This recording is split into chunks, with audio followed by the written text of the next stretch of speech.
Baiklah, terima kasih kepada semuanya yang telah mengklik video ini. Pertama, perkenalkan, nama saya Raples Manurung, NMP 281100017, jurusan Teknik Prodi Teknik Sipil Universitas Medan Area.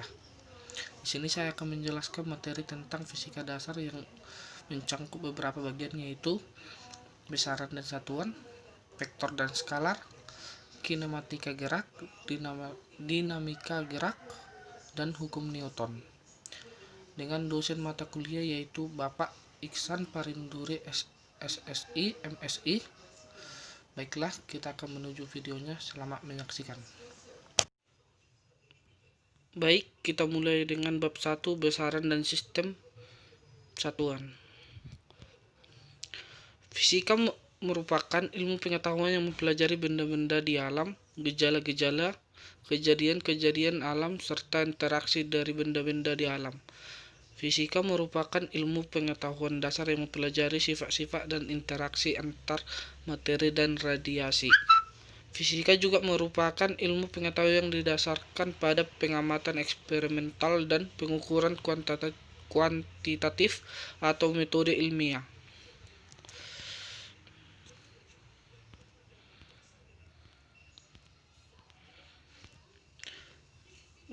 Berikut adalah fisika sebelum tahun 1920 dan sesudah tahun 1920 dapat kita lihat pada tabel berikut.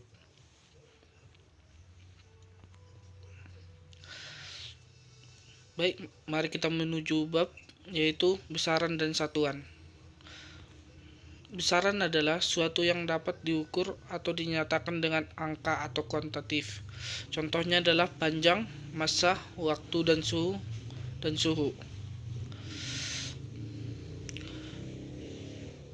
Mengukur adalah membandingkan sesuatu dengan sesuatu yang lain yang sejenis yang ditetapkan sebagai aturan. Besaran fisika baru didefinisikan jika ada nilai dan satuannya. Contohnya adalah panjang jalan 10 km, nilainya adalah 10 dan satuannya adalah kilometer.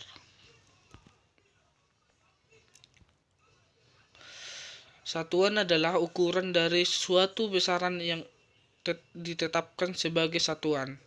Contohnya adalah meter, kilometer adalah satuan panjang, detik, menit, dan jam adalah satuan waktu, gram dan kilogram adalah satuan massa, dan lain-lain. Sistem satuan ada dua macam, yaitu sistem metrik dan sistem non-metrik. Sistem internasional. Dalam sistem internasional, besaran dibagi atas dua, yaitu besaran pokok dan besaran turunan.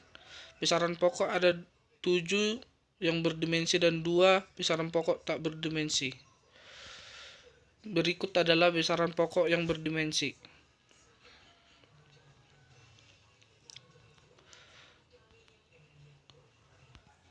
Dan berikut adalah besaran pokok tak berdimensi. Dimensi adalah cara besaran itu tersusun oleh besaran pokok. Guna dimensi: 1. Menurunkan satuan dari suatu besaran. 2. Untuk meneliti kebenaran suatu rumus atau persamaan. Metode penjabaran dimensi: 1. Dimensi ruas kanan sama dengan dimensi ruas kiri. 2. Setiap suku berdimensi sama. Besaran turunan: besaran yang diturunkan dari besaran pokok. Contohnya ada 2, yaitu besaran tidak menggunakan nama khusus dan besaran menggunakan nama khusus. Bisa kita lihat pada tabel berikut.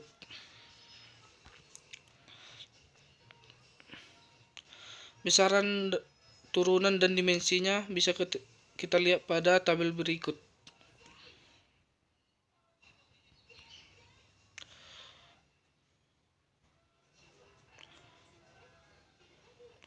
Besaran turunan beserta satuannya pada tabel berikut.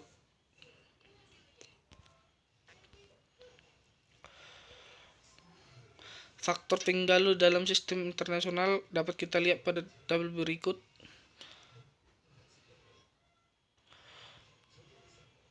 Oke, sekianlah dari besaran dan satuan pada hari ini.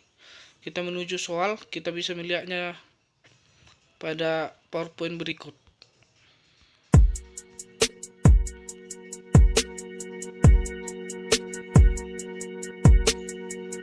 So you're still thinking of me, just like I know you should. I cannot give you everything, you know I wish I could.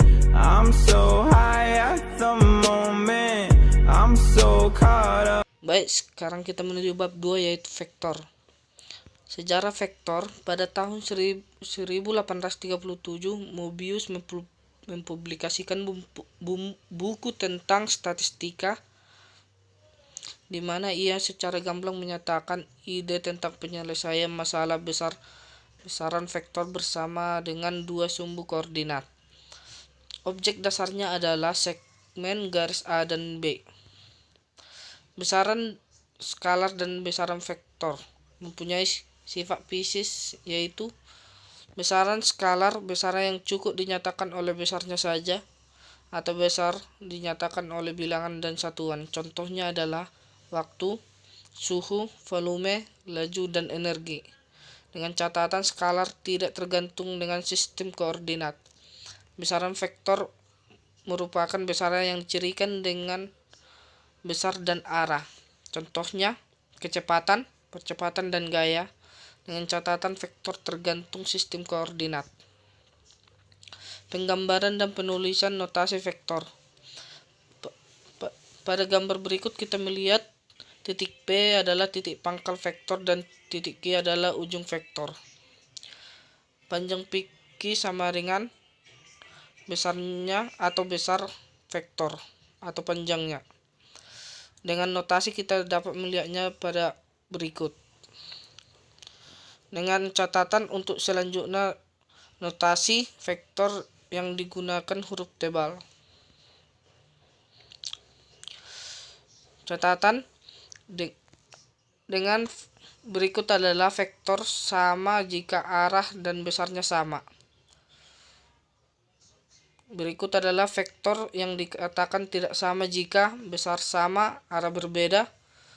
Baru besar tidak sama, arah sama, dan besar dan arahnya berbeda. Operasi matematik vektor.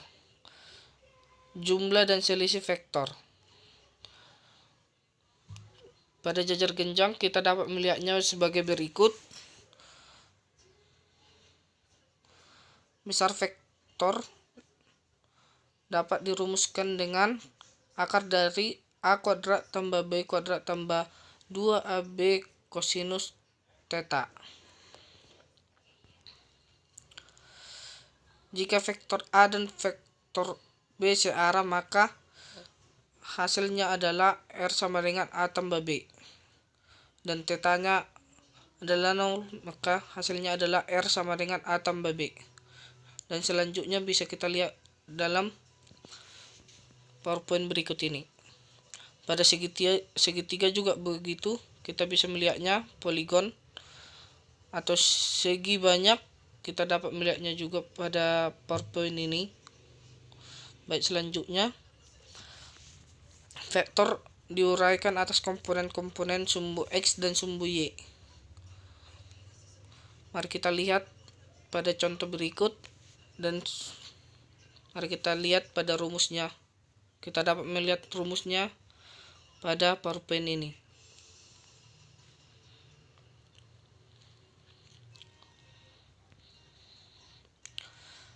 Perkalian vektor. Perkalian skalar dengan vektor. Vektor C merupakan hasil perkalian antara, dapat kita lihat pada vektor C sama dengan vektor dikali skalar dikali vektor. Vektor C merupakan hasil perkalian antara skalar K dengan vektor A. Perkalian vektor dengan vektor. perkalian titik atau dot, hasil skalarnya adalah A, notasi B sama dengan C.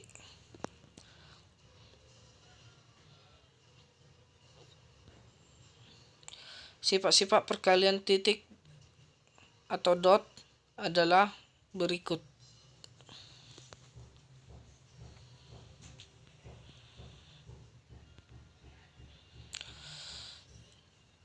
Baru perkalian silang atau cross dapat kita lihat sebagai berikut juga.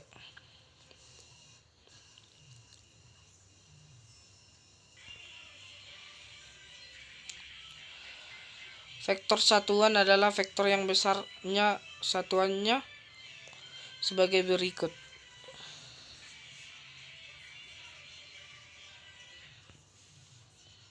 Sifat-sifat perkalian titik atau dot vektor yaitu I notasi I sama dengan J notasi J sama dengan K notasi K sama dengan 1. Jika vektornya berbeda, hasilnya adalah 0. Baru sifat perkalian silang atau cross vektor satuan adalah sebagai berikut. I kali I sama dengan J kali J sama dengan K kali K sama dengan 0. I kali J sama dengan K, J kali K sama dengan I, K kali I sama dengan J. Contoh soal, kita dapat melihat 5 buah vektor yang digambarkan sebagai berikut. Berikut adalah penjelasannya.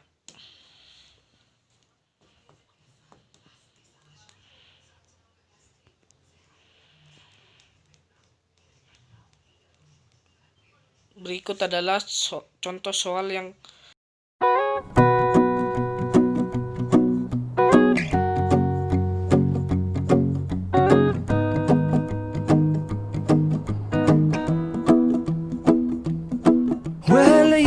done me and you bet I felt it. I tried to be chill, but you're so hot that I melted. I fell right through the cracks.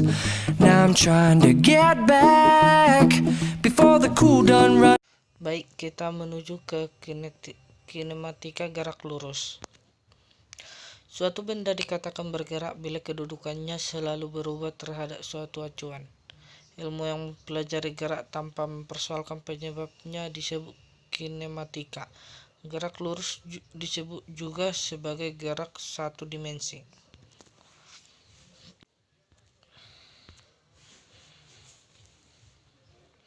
Perpindahan, kecepatan, dan percepatan. Perpindahan merupakan perubahan kedudukan benda dalam selang waktu tertentu dengan notasi yaitu delta x sama dengan x2 dikurang x1 dengan catatan panjang lintasan sesungguhnya yang ditempuh oleh benda. Contohnya adalah benda bergerak dari A ke B dengan jarak 5 meter dan kembali lagi ke A. Maka perpindahannya sama dengan delta x sama dengan x2 dikurang x1. Maka perpindahannya sama dengan 0 dan jaraknya adalah 5 ditambah 5 sama dengan 10 meter. Kecepatan merupakan benda yang memerlukan waktu delta t untuk mengalami perpindahan atau delta x. Maka kecepatan rata-rata sama dengan perpindahan per waktu yang ditempuh.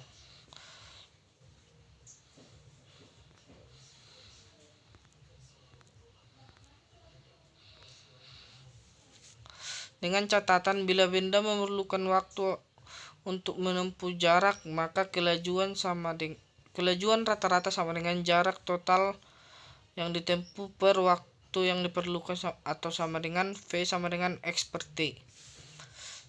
3. Percepatan rata-rata. Perubahan kecepatan persatuan waktu dapat dinotasikan dengan A rata-rata sama dengan V2 dikurang V1 per T2 dikurang T1. Gerak lurus beraturan. Gerak benda pada lintasan lurus dengan kecepatan tetap atau percepatan sama dengan 0, yaitu dengan persamaan GLB X sama dengan S.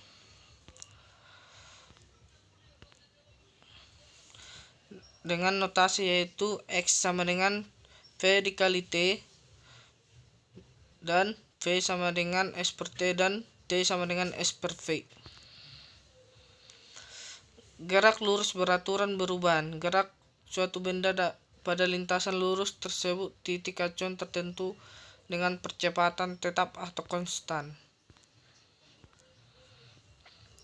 Besar percepatan sama dengan besar perubahan kecepatan per perubahan waktu.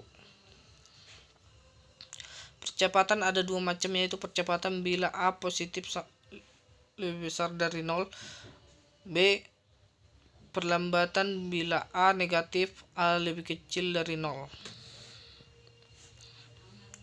Grafik GLBB dapat kita lihat sebagai berikut.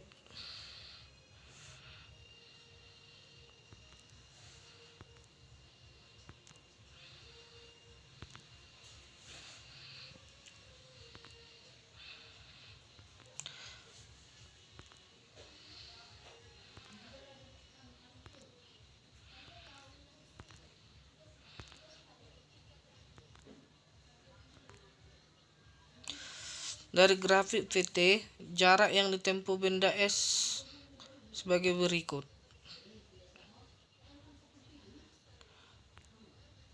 Jadi dapat ditentukan persamaannya sama dengan S sama dengan V0 kali T tambah setengah AT kuadrat.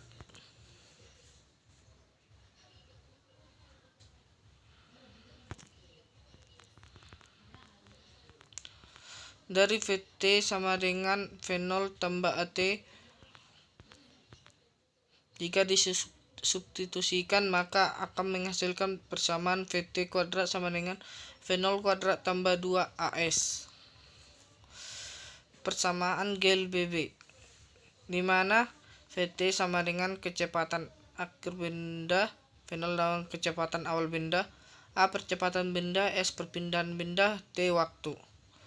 Dengan demikian dapat kita simpulkan suatu persamaan GLBB, yaitu VT sama dengan V0 tambah AT, S sama dengan V0 kali T tambah setengah AT kuadrat, dan VT kuadrat sama dengan V0 kuadrat tambah 2 AS. Gerak vertikal.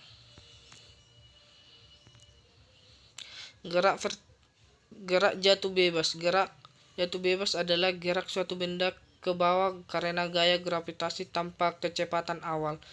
Ciri-ciri gerak jatuh bebas adalah V0 sama dengan 0 dengan rumus sebagai berikut.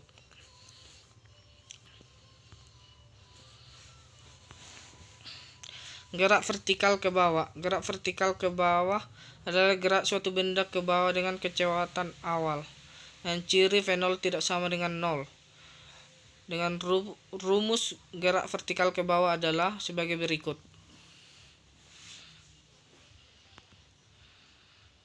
Gerak vertikal ke atas. Gerak vertikal ke atas adalah gerak suatu benda dilemparkan dengan sengaja ke atas dengan kecepatan awal dan geraknya diperlambat. Dengan ciri V0 sama dengan 0, A sama dengan minus G, S sama dengan H. Rumus gerak vertikal ke atas sebagai berikut.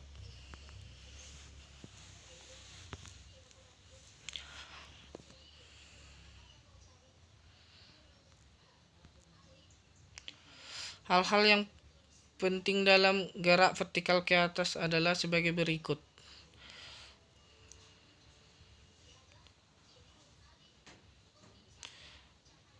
Dari map tabel yang kita lihat, maka dihasilkanlah suatu persamaan, yaitu Hmax sama dengan V0 kuadrat per 2G. Kecepatan benda saat dilepas dan kemudian diterima kembali pada posisi yang sama, V saat naik. Prinsip gerak vertikal ke atas adalah Vt sama dengan V0 kurang Gt, 0 sama dengan Vt kurang Gt, V0 sama dengan Gt. V saat turun. Prinsip gerak jatuh bebas, V0 sama dengan Vt tambah Gt menghasilkan Vt sama dengan Gt.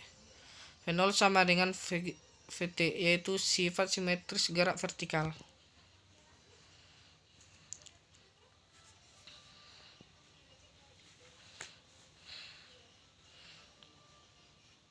Berikut adalah untuk mencari T total dari suatu benda.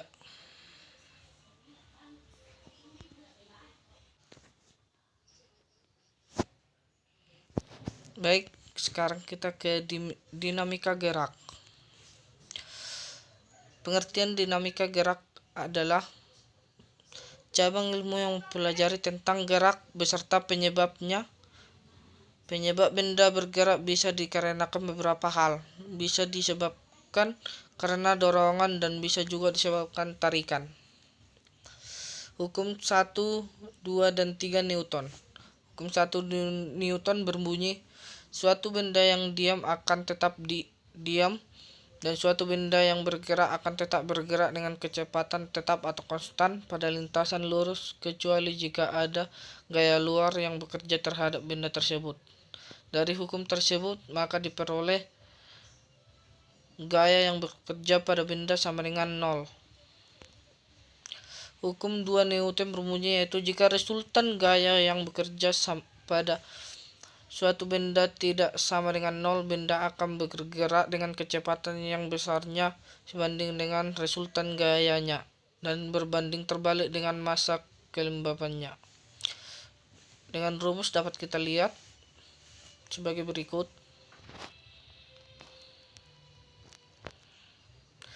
Hukum 3 Newton berbunyi, apabila suatu benda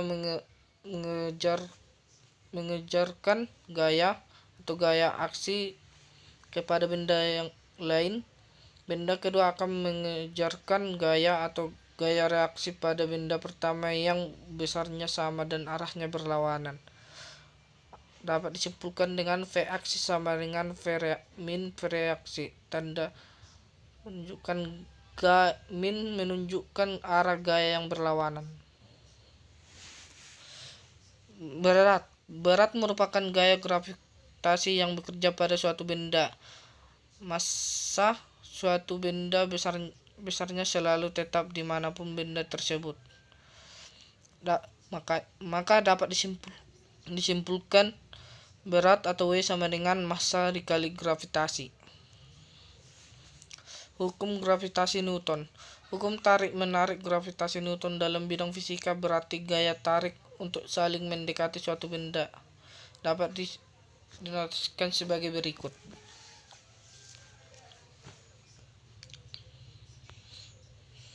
Percepatan gravitasi dan ketinggian. Percepatan gravitasi suatu objek yang berada pada permukaan laut dikatakan ekuivalen dengan 1 gram yang didefinisikan memiliki nilai 9,80665 meter per sekon kuadrat dengan notasi sebagai berikut.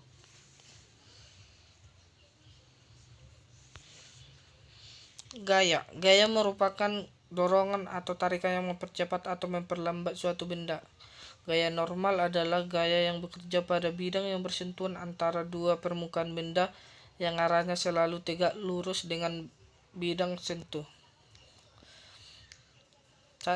Gaya gesek. Gaya gesek adalah gaya yang bekerja antara dua permukaan benda yang saling bersentuhan.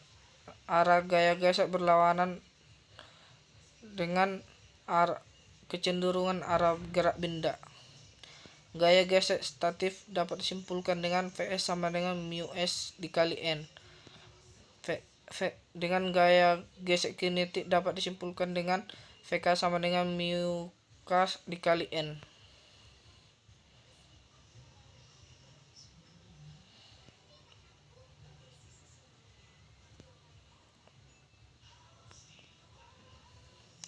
B. Gaya sentripetal.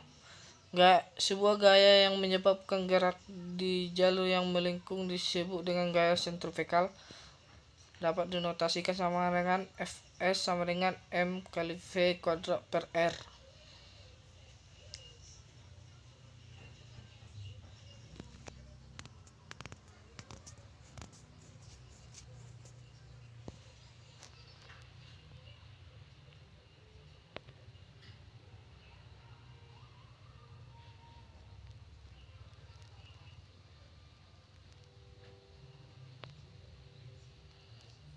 Berikut adalah contoh soal dan pembahasannya.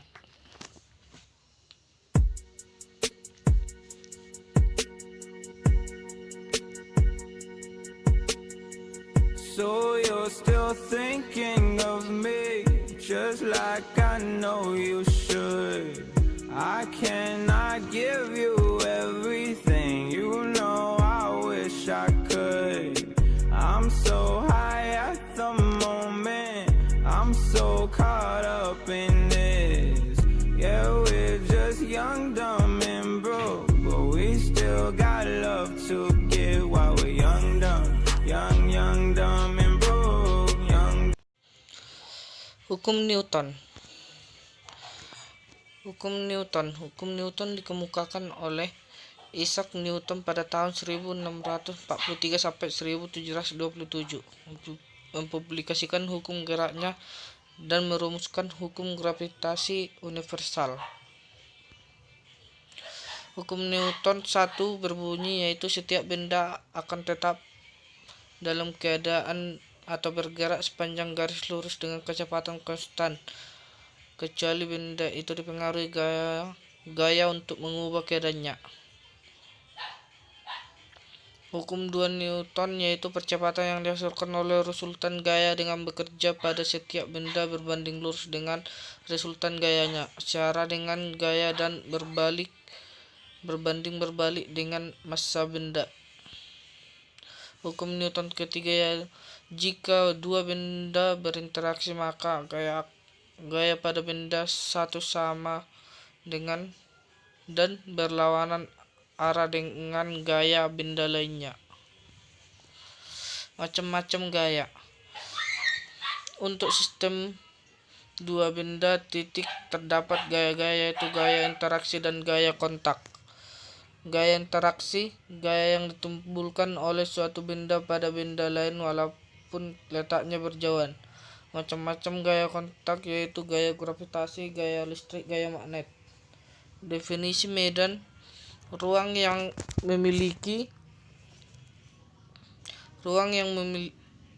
yang merupakan daerah pengaruh gaya.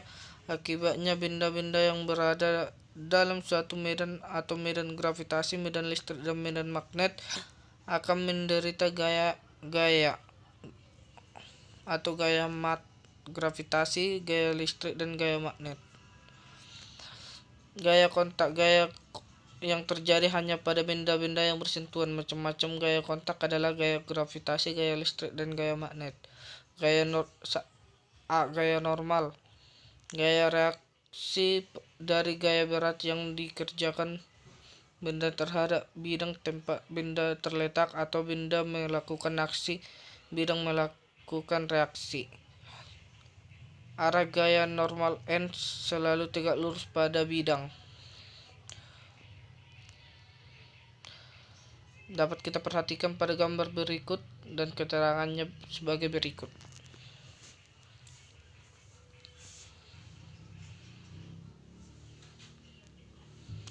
Gaya gesekan, gaya yang melawan gerak relatif dua benda. Arah gaya gesekan selalu sejajar dengan bidang tempat benda berada. Macam-macam gaya gesek yaitu gaya gesek antara zat padat dan gaya gesek antara zat padat dan zat cair atau fluida. Gaya gesek statis, gaya gesekan yang bekerja antara dua permukaan benda, keadaan diam relatif satu dengan yang lain. Dengan gaya gesek statis yaitu lebih kecil sama dengan μs kali n. Gaya gesek kinetik yaitu gaya gesek yang bekerja antara dua benda yang saling bergerak, yaitu Fk lebih kecil sama dengan μk kali n. Jika benda ditarik dengan gaya F tapi benda belum bergerak karena ada gaya gesekan Fs melawan F, jika gaya F diperbesar sehingga akhirnya benda bergerak, maka gaya gesekan pada saat benda mulai bergerak dapat dirumuskan dengan Fk lebih besar daripada lebih kecil daripada Fs.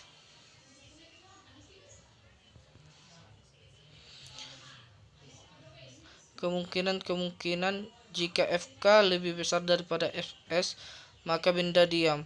Jika Fk sama dengan Fs, maka benda saat bergerak. Jika Fk lebih kecil dari Fs, maka benda bergerak. Sifat-sifat gaya gesek. Gaya gesekan tergantung satu sifat permukaan kedua benda bergesekan. Dua benda, berat benda dan gaya normal. Gerak benda pada bidang miring. Gerak benda pada miring atau licin sebagai berikut adalah gaya yang bekerja pada benda. Satu gaya normal N sama dengan mg kali kosinus theta. Gaya berat sama dengan W sama dengan M per M kali G. Berikut adalah gaya benda pada bidang miring dengan adanya gesekan.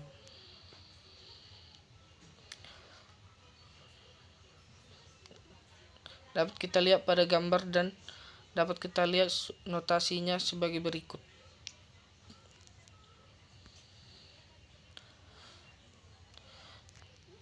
Sistem katrol. Sistem katrol dapat kita lihat pada penjelasan gambar berikut.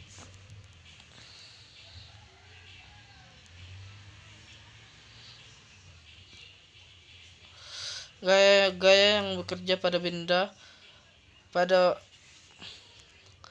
benda A, gaya normal A sama dengan MA kali G. Gaya gesek sama dengan FA sama dengan mu K dikali MA kali G. Gaya tegangan tali sama dengan T. Gaya pada benda yaitu gaya berat WB sama dengan MB kali G. Gaya tegangan tali sama dengan T. Jika benda bergerak maka berlakulah hukum Newton kedua, yaitu delta F sama dengan MA. Untuk kedua benda berlaku untuk bidang kasar sama dengan A sama dengan MB dikurang mu K dikali MA per MA tambah MB dikali gravitasi. Untuk bidang licin sama dengan A sama dengan MB per MA tambah MB dikali gravitasi. Untuk dua benda yang bertumpuk pada bidang horizontal, gaya normal pada benda M pada gambar as dapat dinotasikan sebagai N1 sama dengan M1 kali G. Gaya normal pada benda M2 pada gambar B yaitu N2 sama dengan M1 ditambah M2 dikali gravitasi. Berikut adalah contoh soal dan pembahasannya.